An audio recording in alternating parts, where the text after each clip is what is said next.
The door flew open before the car had fully stopped. Abeni Soremi stumbled inside, rainwater dripping from her hair onto the black leather seat, her chest rising fast as thunder cracked across the Seoul skyline. She slammed the door shut, breath shaking, heart pounding so hard it drowned out the engine. "Drive, now!" The man behind the wheel didn't move. The car remained parked.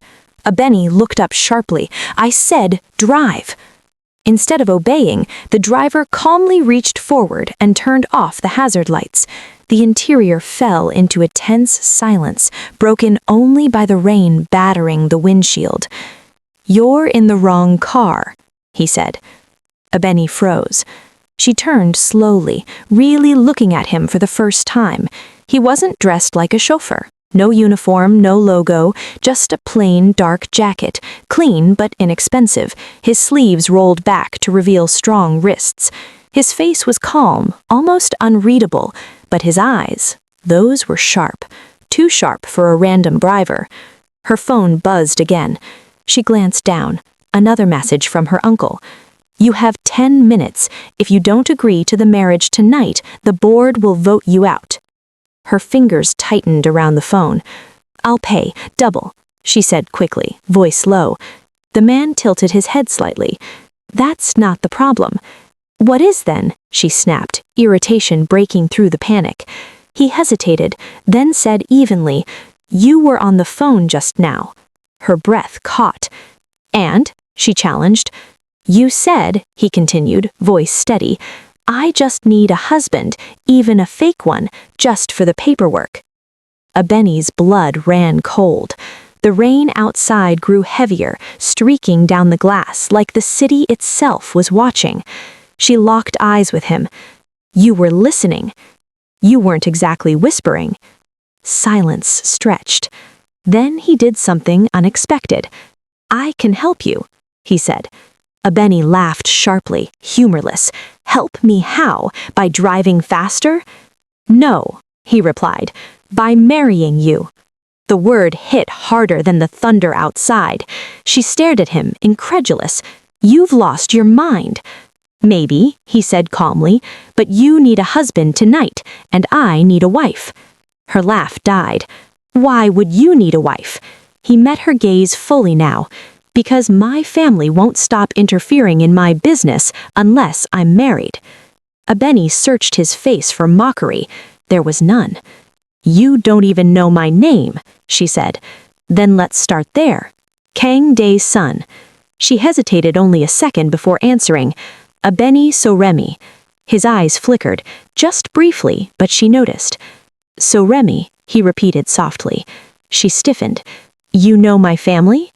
"In this city," he said, "everyone knows the Soremi consortium." Her heart sank further. She straightened her spine, slipping back into her CEO mask. "Then you know what you're suggesting is impossible." "I know it's risky," Dae-san corrected, "and I know you don't have better options." Her phone buzzed again, a countdown this time. 8 minutes. She swallowed. "You're a driver," she said bluntly. "My family is worth billions." "Yes," he agreed, "and you're desperate." The honesty stung. "You think this is some kind of joke?" she snapped. "No," he replied quietly. "I think it's a transaction." That word made her pause. He continued, "You need a legal husband to stop a forced alliance. I need a legal wife to silence my family. No romance, no emotions, just a contract." Abeni exhaled slowly, rain-soaked tension pressing down on her shoulders. "And after?" she asked. "After," he said, "we go our separate ways." She studied him. His clothes were plain, but his posture was straight, his tone respectful, not greedy, not leering. "How much?" she asked. He didn't smile. "A monthly salary, fair, transparent." Her lips pressed together. "You're bold." "I'm practical." Another buzz. 5 minutes. Abeni closed her eyes. Her uncle, the board, the Belogian alliance waiting to swallow her company whole, the project she'd spent 3 years building, about to be handed to rivals because she refused to be sold like property. When she opened her eyes, her voice was steady. "Drive to City Hall." Dae-sun blinked. "You're agreeing?" "Don't misunderstand," she said coldly. "This is a business deal. Break it and I'll bury you legally." He nodded once. "Fair." The engine started. As the car pulled into traffic, Abeni leaned back, staring at the rain-blurred lights. She had just married a stranger in her mind. Neither of them spoke for several minutes. Then Dae-sun said, "One more condition." She turned sharply. "You're pushing your luck." "No," he said. "No intimacy and no lies between us." She scoffed. "This entire marriage is a lie. Not legally, and not between us." She studied him again, something uneasy curling in her chest. "Fine," she said, "but understand this, my enemies don't fight fair." He glanced at her briefly. "Neither do mine." City Hall loomed ahead. Inside, signatures were signed, documents stamped, names entered into government systems that couldn't be undone without consequence. When it was over, Abeni stared at the marriage certificate in disbelief. Married to a driver. Her phone rang instantly. She answered. "It's done." Her uncle's voice went tight. "You married who?" She looked at Dae-sun, standing calmly beside her. "My husband." The line went dead. Outside, the rain finally slowed. Dae-sun adjusted his jacket. "From now on," he said, "we protect each other." Abeni nodded slowly, unaware that this man, this quiet driver, was already known in circles far above hers, tied by blood to forces that controlled chambers like the Pan-Continental Trade Council, and watched by enemies who would soon realize she hadn't married down, she had stepped into a war. If you're enjoying this story already, like the video, subscribe to the channel, and drop a comment, because what comes next will only get more intense. The news reached the Suremi estate before Abeni's car even crossed the bridge back into Busan. Inside the ancestral living room, crystal chandeliers reflected off polished marble floors as silence fell like a blade. "She did what?" one of the elders demanded, slamming his cane against the floor. Uncle Suremi's jaw was tight, veins bulging at his temple. "She registered the marriage, legally, tonight." "To who?" another voice snapped. "A driver," he spat. "A nobody." Gasps rippled through the room. Across the city, Abeni sat rigid in the passenger seat, phone pressed to her ear as her aunt's voice shrieked through the speaker. "You've embarrassed us!" the woman screamed. "Do you have any idea what you've done? The Balagon family already—" "I know exactly what I've done," Abeni cut in, her voice sharp but controlled. "And it's done." She hung up before the reply could come. Silence filled the car again. Dae-sun drove with steady hands, eyes forward, unbothered. "You can still back out. Annulment is easier within 24 hours. She laughed bitterly. "If I back out, they'll sell me off tomorrow. At least this way, they'll choke on it." A pause. "You're not afraid?" he asked. "I am," she admitted, "but fear doesn't pay salaries or protect employees." His grip on the wheel tightened slightly. When they reached the Suremi residence, the gates were already open, as if waiting for a public execution. Dozens of family members stood outside, cameras flashed from across the street. Somehow, the media already knew. Abeni stepped out first. The shouting began instantly. "You shameless girl! You think this is rebellion? This is stupidity! Drag him out! Let us see the disgrace!" Dae-sun exited calmly beside her. The insults shifted immediately. "So this is him? Look at his clothes. He smells like gas station coffee." Abeni stepped forward. "Enough!" The crowd quieted, shocked more by her tone than her words. "This is my husband," she said clearly. "Disrespect him again, and you disrespect me." Her grandfather's voice cut through the crowd. "Bring them inside." Inside the main hall, the atmosphere was suffocating. The elders sat in a semicircle like judges. Grandfather Suremi stared at Dae-sun. "Young man, state your profession." Dae-sun bowed slightly. "Ride-share driver, nationally licensed logistics operator." A snort of laughter broke out. "And you expect us to accept this?" an elder sneered. "You don't expect anything," Dae-sun replied evenly. "I married a Benny legally. That is fact." "Do you think legality equals acceptance?" Uncle Suremi roared. "Do you know what alliances you've destroyed?" Dae-sun met his gaze. "I know what I prevented." A Benny turned sharply toward him. Before she could speak, the door burst open. A man in a tailored suit strode in, arrogance dripping from every step. "Too late," he said smoothly. "The Balagon family has already withdrawn cooperation." A Benny's heart sank. "The Black Tortoise Port project," he continued, smiling thinly, "now belongs to us." Gasps echoed. "You can still fix this," he added, turning to a Benny. "Divorce him, marry young Master Balagon tonight." The room went silent. A Benny's fists clenched. "Now," she said. The laughter erupted. "You don't have a choice." She lifted her chin. "Watch me." He turned to Dae-sun. "You, step aside. This is bigger than you." Dae-sun stepped forward instead. "If you touch my wife's business," he said quietly, "you touch mine." Laughter erupted again, until his eyes lifted. Something in his gaze made the room still. "Do you know who Haeyoung Global listens to?" the man scoffed. "Certainly not a driver." Dae-sun smiled faintly. "Are you sure?" The man scoffed again. "Chairwoman Kang Min-seo barely tolerates the Suremis. She won't even return their calls." Dae-sun pulled out his phone. He tapped once. The phone rang. Every eye locked onto the screen as the name appeared.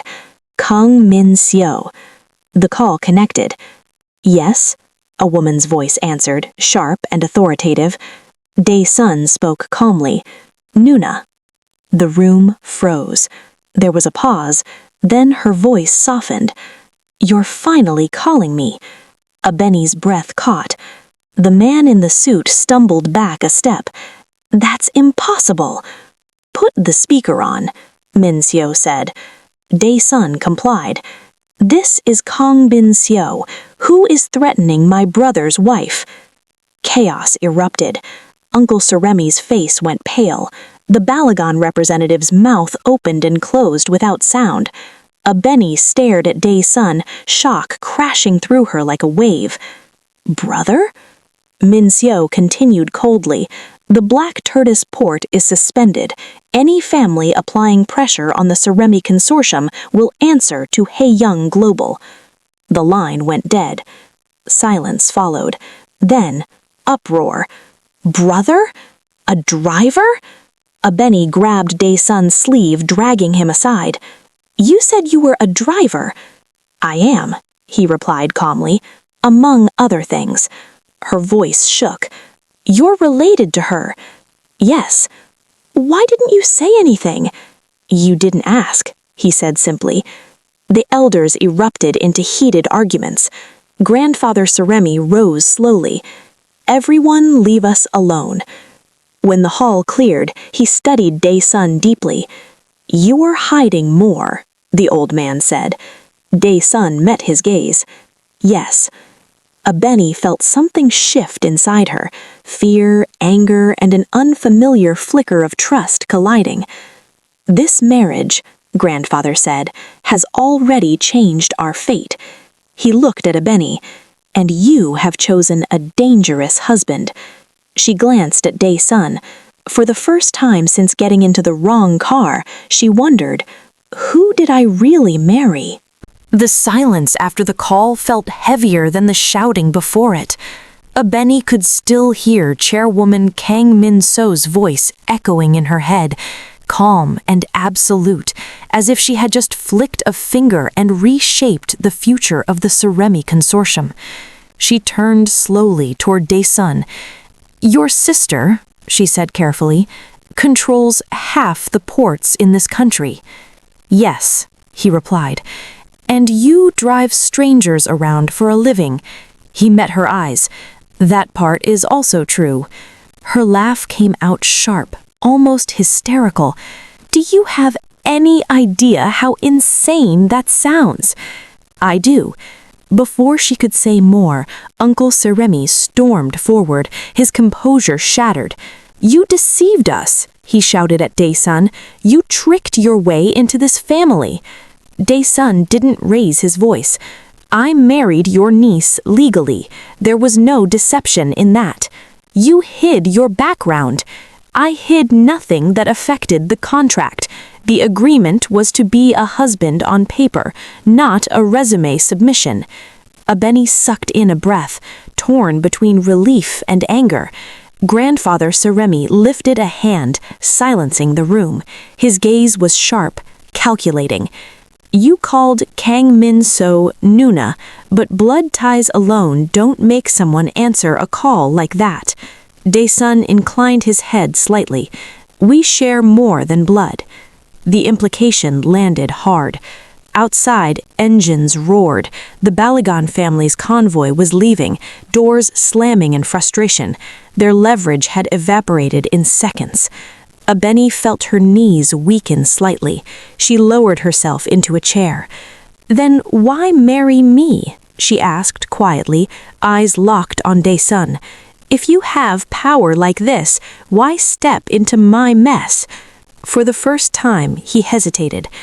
"My family," he said slowly, "believes marriage is the only way to anchor a man. Without it, they interfere, constantly. And I was convenient," she said flatly. "Yes," he admitted, "but not insignificant." Something about that answer unsettled her more than a lie would have. A staff member rushed in, whispering urgently to Uncle Surremi.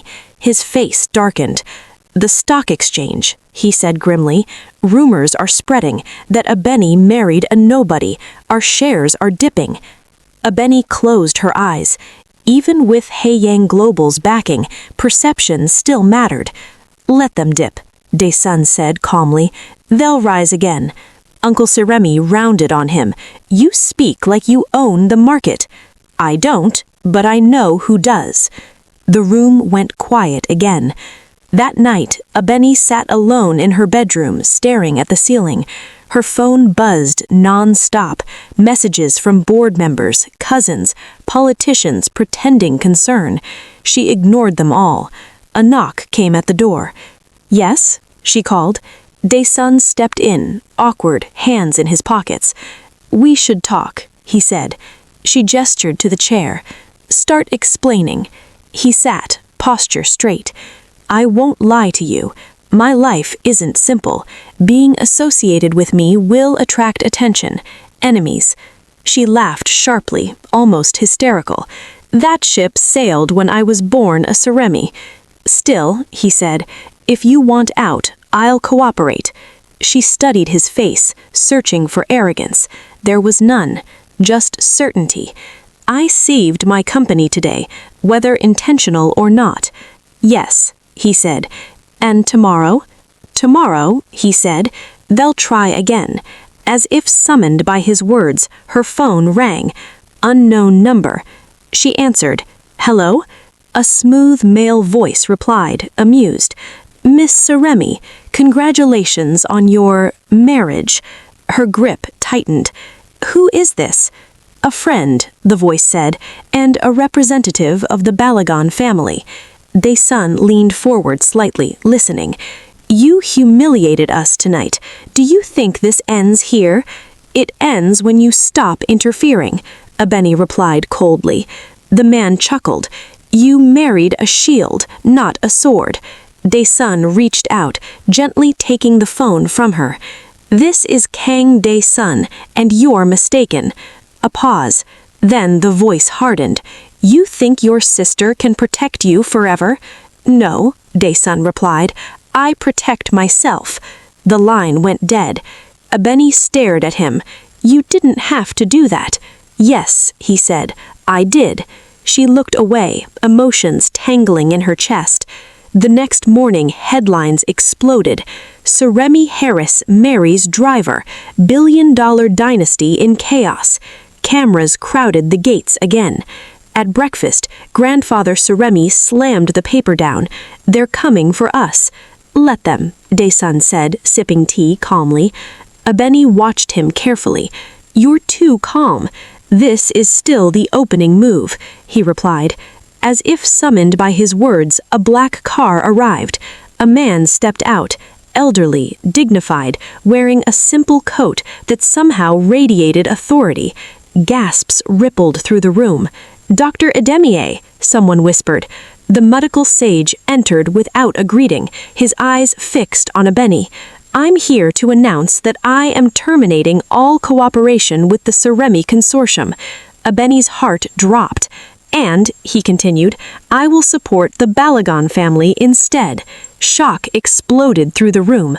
Uncle Suremi staggered. Doctor, why? Edemier's gaze flicked to Dae-sun. Because this marriage offends tradition. Benny rose to her feet. You taught me integrity, she said, voice shaking.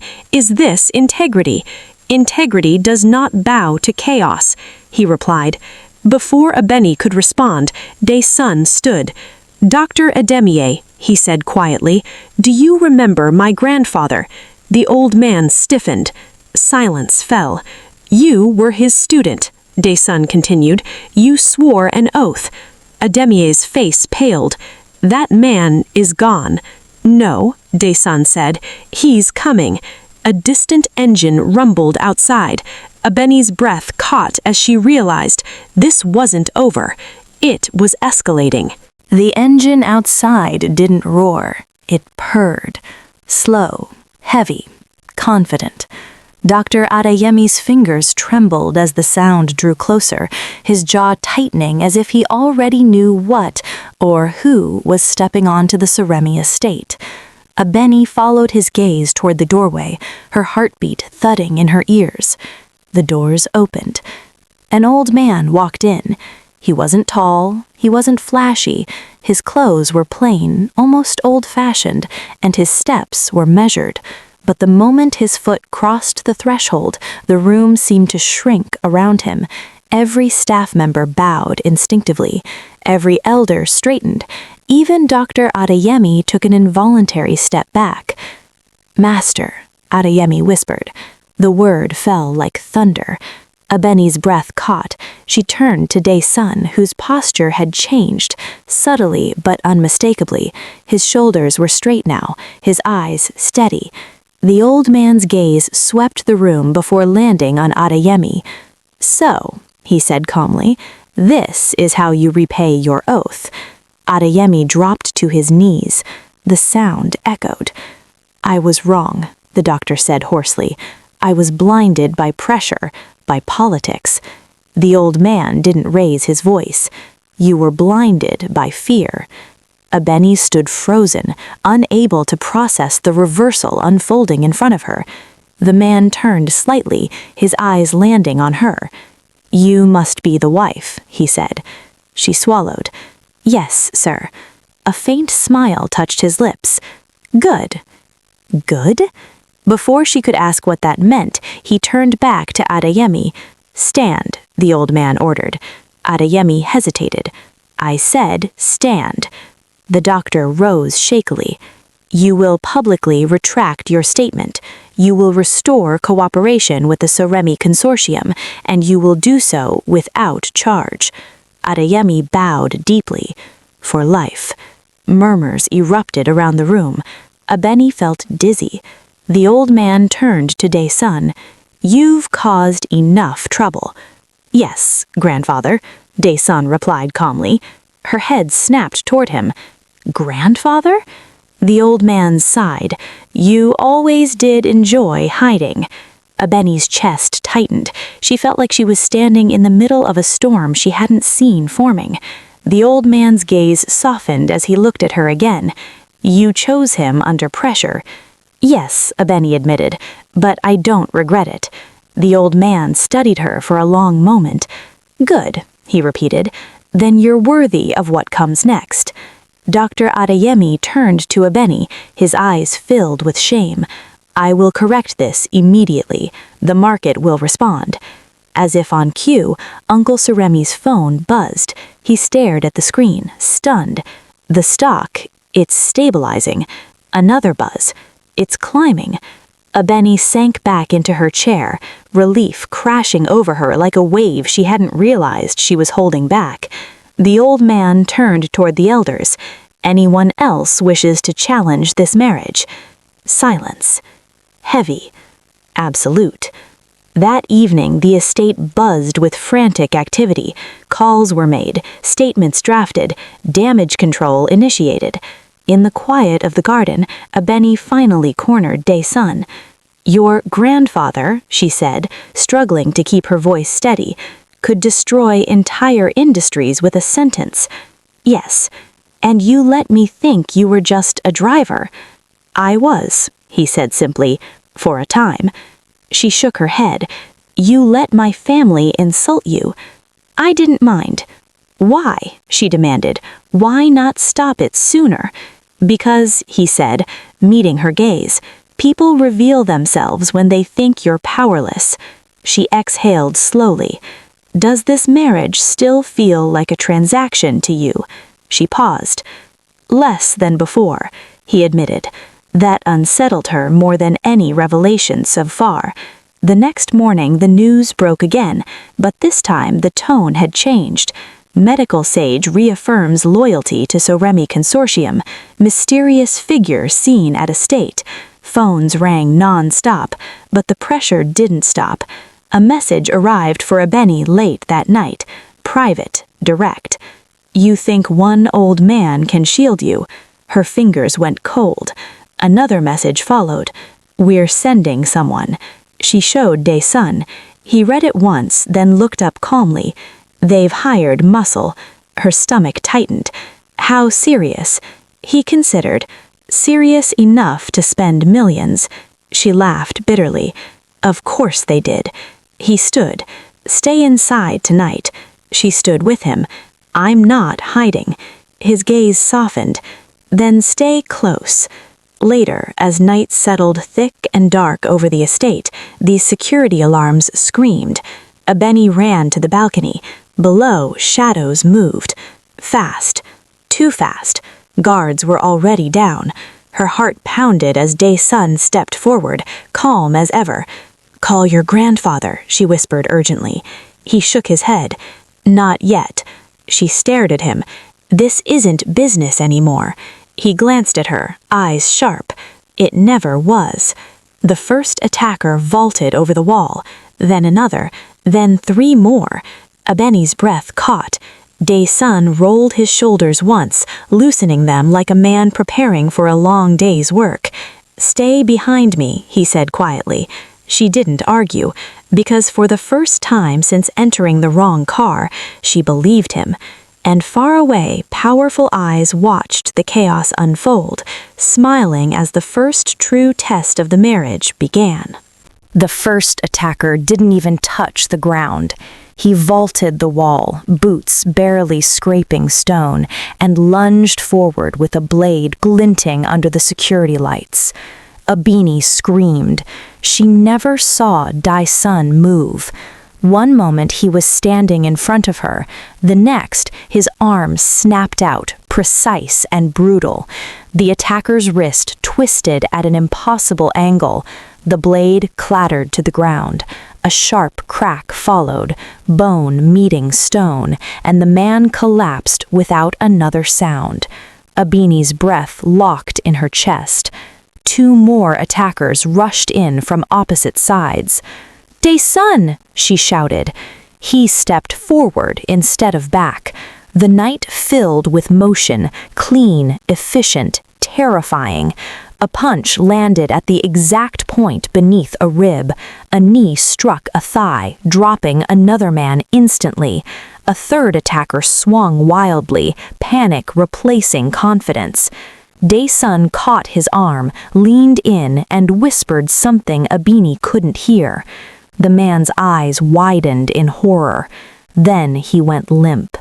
Silence crashed down over the courtyard. Abini stood frozen, her hands shaking. Guards scrambled in late, weapons raised, staring at the bodies on the ground. One guard swallowed hard. "Sir, who were they?" Dae-sun exhaled slowly. "Professionals." Abini stepped closer, her voice unsteady. "You could have been killed." He looked at her. "So could you." That answer hit her harder than any reassurance. Police sirens wailed in the distance. By morning, the story had already twisted. Attempted assassination at Sarimi Estate. Mysterious husband fends off attackers.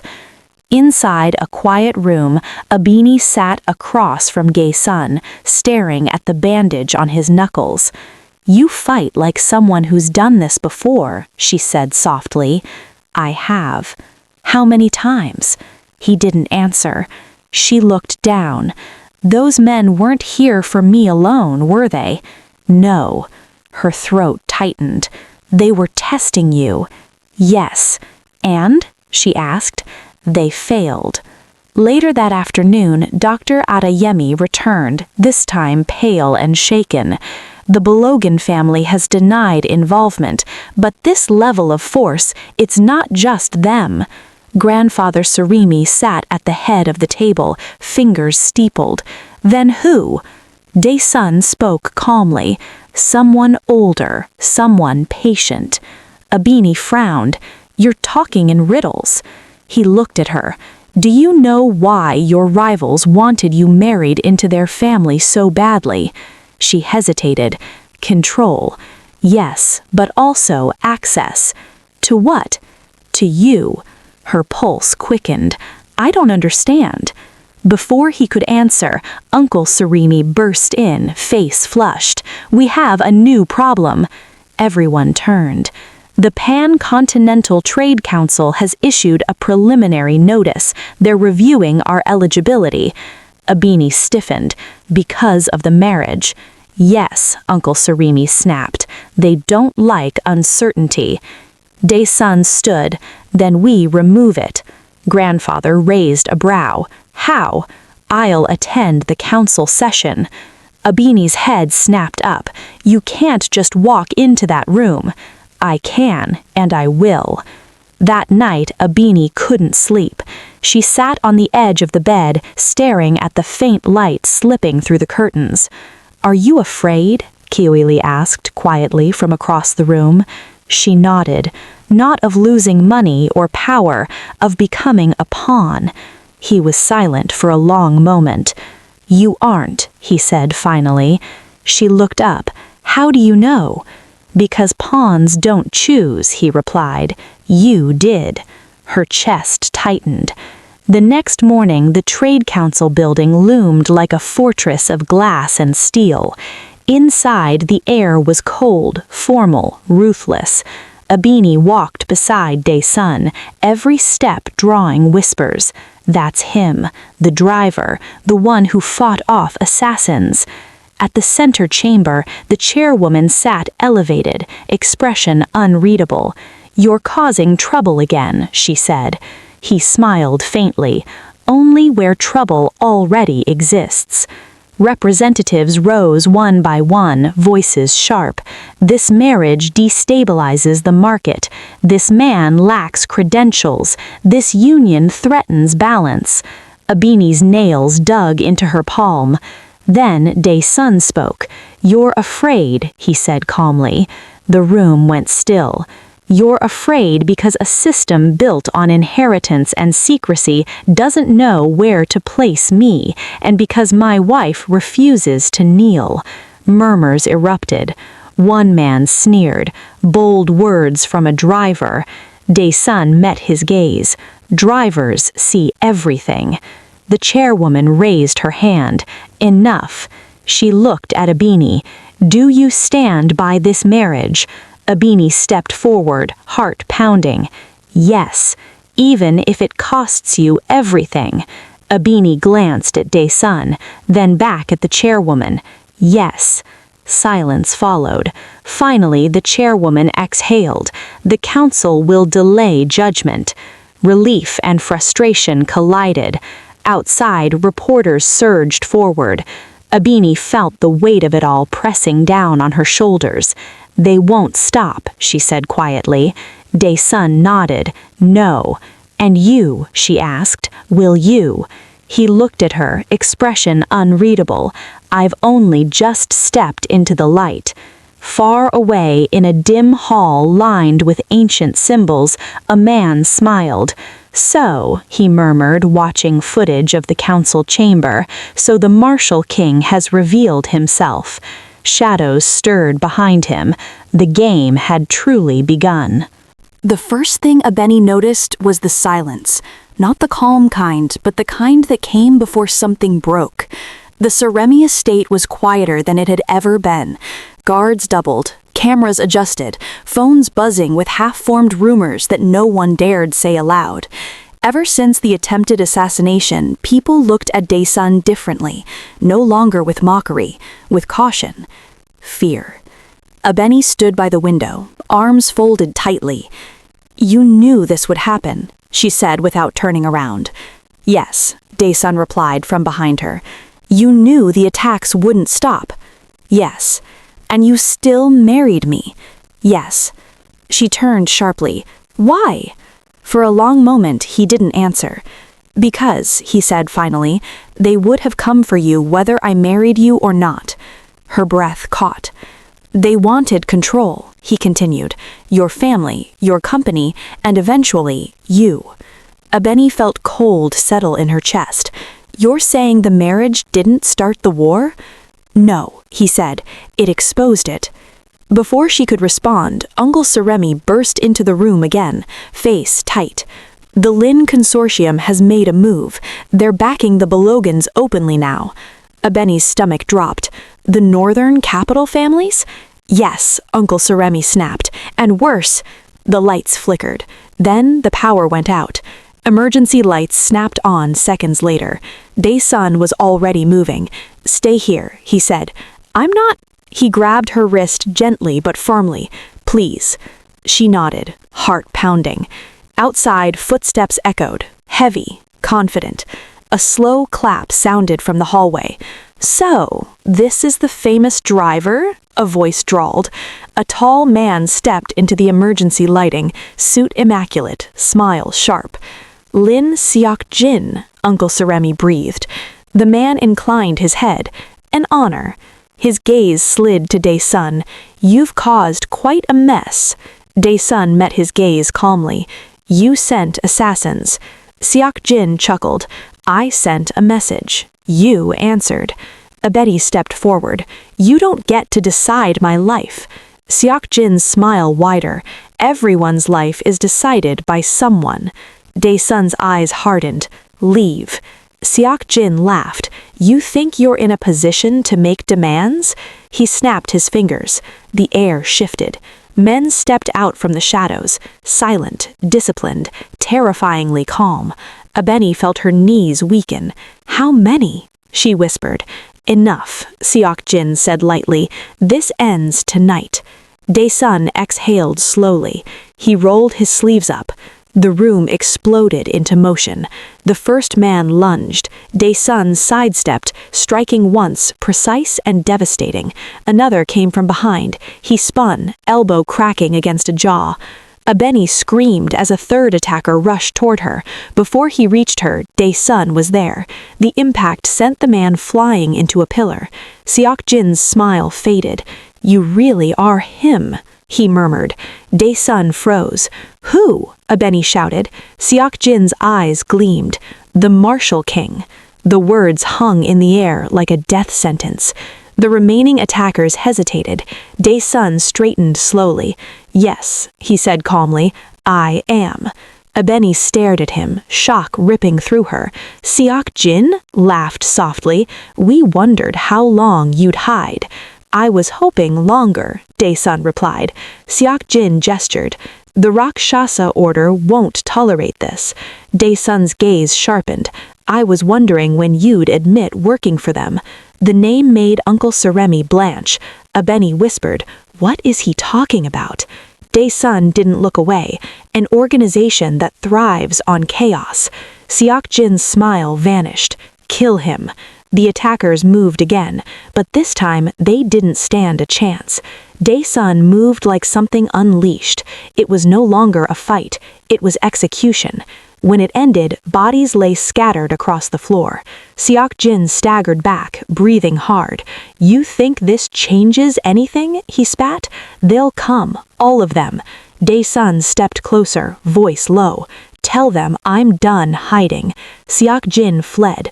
Silence returned, broken only by Abeni's ragged breathing. She stared at Dae-sun, tears in her eyes. "Marshal King?" He turned to her slowly. "Yes." She laughed weakly. "Of course you are." "He wanted to tell you," he said quietly. "When?" she snapped. "After I got killed?" He winced. She pressed her palm to her chest. "You dragged me into something ancient, dangerous." "I pulled you out of something worse," he replied. She shook her head, overwhelmed. "I don't know if I can do this." He stepped closer. "You already are."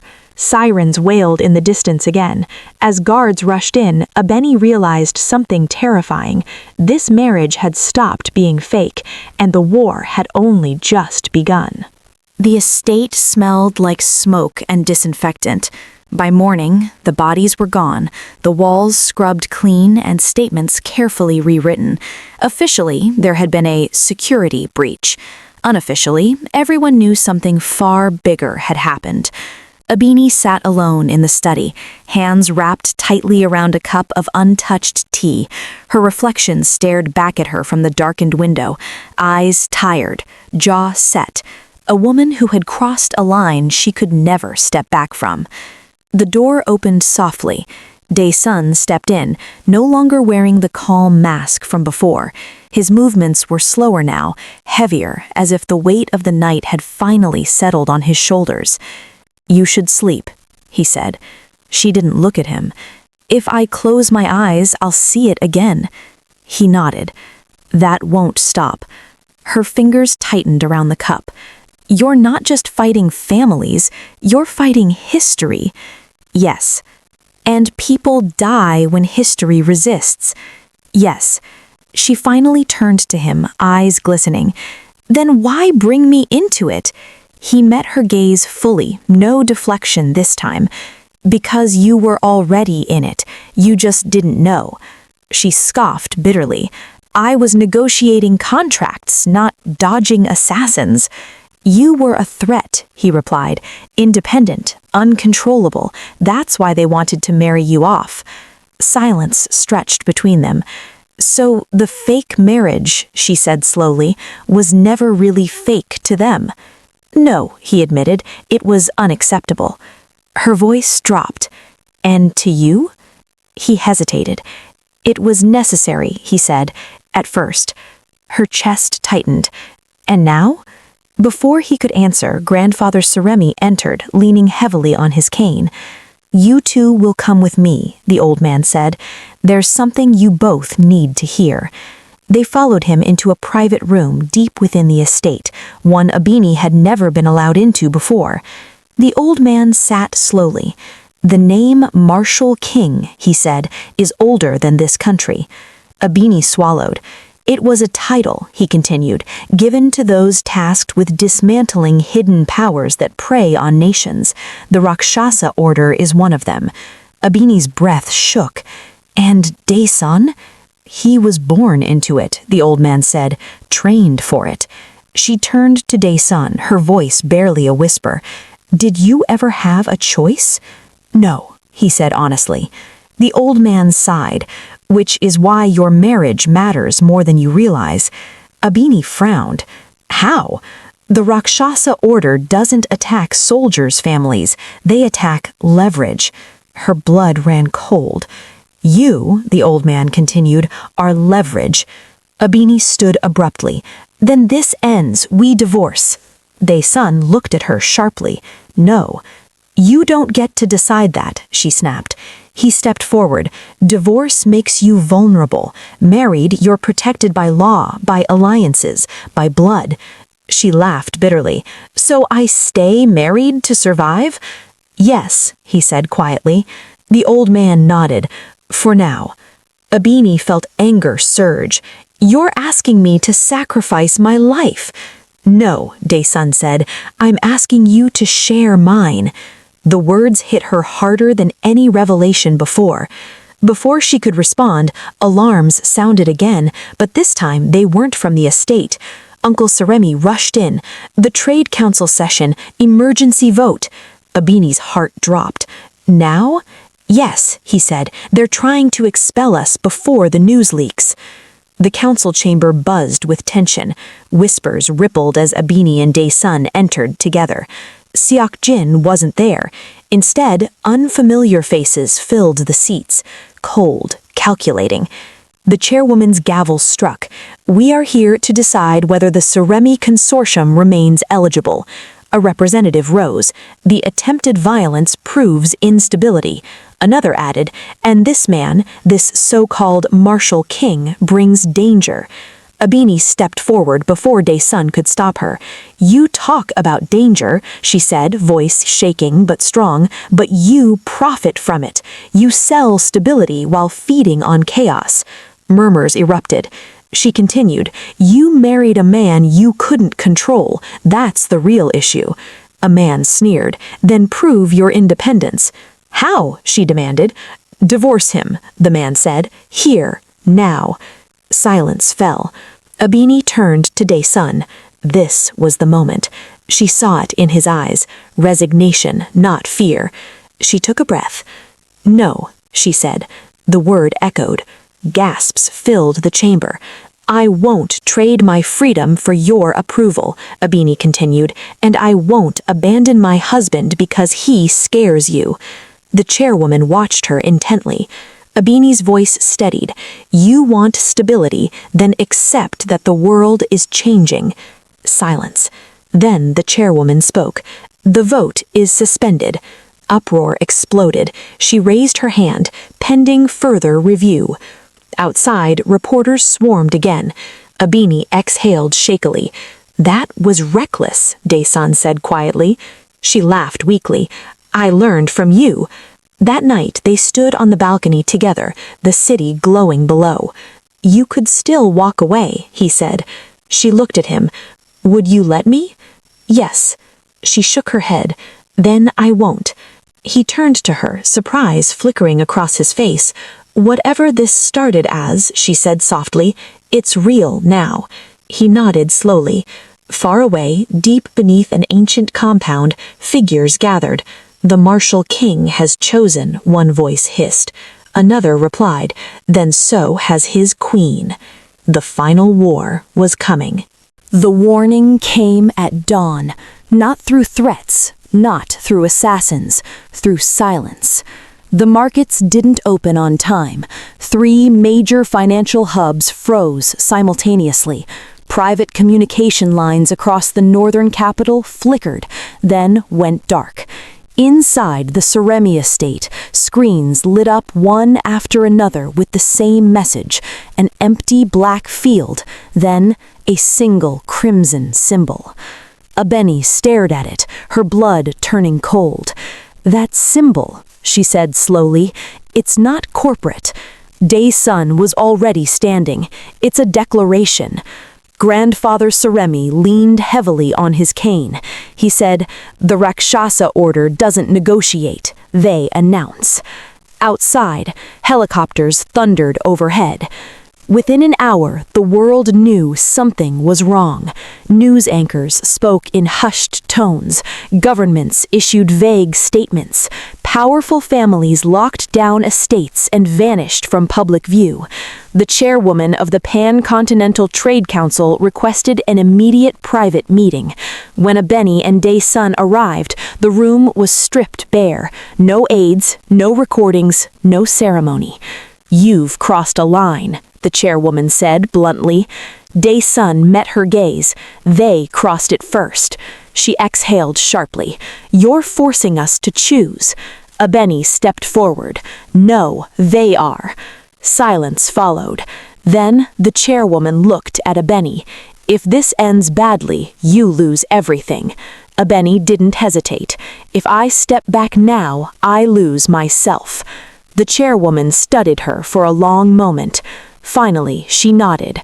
"Then the council will not interfere." Outside, the sky darkened unnaturally. That night, the Rakshasa order made their move. They didn't attack the estate, they attacked the narrative. Leaked videos, fabricated scandals, false evidence tying the Suremi consortium to crimes that never happened. Within hours, arrests were being discussed. Abeni slammed her laptop shut. "They're erasing us." Dae-sun's jaw tightened. "They're trying." He turned to his grandfather. "It's time." The old man nodded once, then summoned them. Signals were sent. Old ones, buried ones. Across the city, across borders, across oceans, people stopped what they were doing. Former Grand Masters, retired commanders, silent financiers. The martial king had called. The confrontation didn't happen in a palace or boardroom. It happened beneath the city, in a forgotten transit hub turned war chamber. The Rakshasa order arrived first, robes dark, eyes cold, confidence absolute. Their leader stepped forward. "You hid too long." Dae-sun stepped into the light. "You grew too bold." Abeni stood beside him. "You brought your weakness," the leader sneered, eyeing her. Dae-sun didn't look away. "I brought my reason." The battle was swift and decisive. Not chaos, but precision. Every move calculated, every strike final. When it ended, the Rakshasa leader lay broken, staring up at the man he had underestimated. "This world," he rasped, "belongs to shadows." Dae-sun knelt slightly, voice calm. "Not anymore." Silence followed. Then footsteps, dozens of them. Authorities, witnesses, records already unlocked. The order collapsed in a single night. By morning, the symbol vanished from every screen. The markets reopened. The headlines changed. Secret society dismantled. Suremi consortium cleared of all charges. Mysterious figure credits internal reform.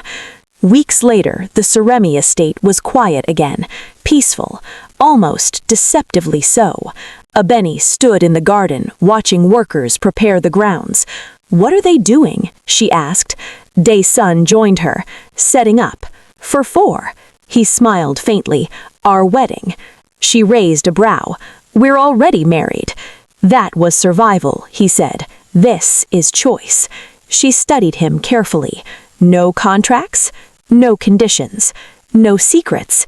He hesitated. "Fewer," he admitted. She laughed softly. "I'll take that." The wedding was unlike anything the elites expected. No excess, no spectacle, just power standing quietly where it belonged. Families who once demanded her obedience now bowed. Those who mocked him now avoided his gaze. When Abeni walked forward, she didn't feel like a pawn, or a prize, or leverage. She felt sovereign. Dae-sun took her hands. "This began as a lie," she said quietly. "Yes," he replied. "And turned into a war." "Yes." She smiled faintly. "Do you regret it?" He shook his head. "Do you?" She looked out at the gathered crowd, at her family standing proud, at a future no longer dictated by fear. "No," she said firmly, "I don't." They sealed it not as a deal, but as a vow. Later that night, standing on the balcony overlooking the city, Abeni leaned against him. "So," she said, "what happens now, Martial King?" He smiled, relaxed for the first time. "Now?" she asked. "Yes. Now," he said, "we live." She laughed softly, resting her head against his shoulder. From a wrong car, to a fake marriage, to a throne no one saw coming. "If you stayed till the end, Like this video, subscribe for more powerful stories, and comment below, because sometimes the greatest empires are not built by force, but by the courage to choose.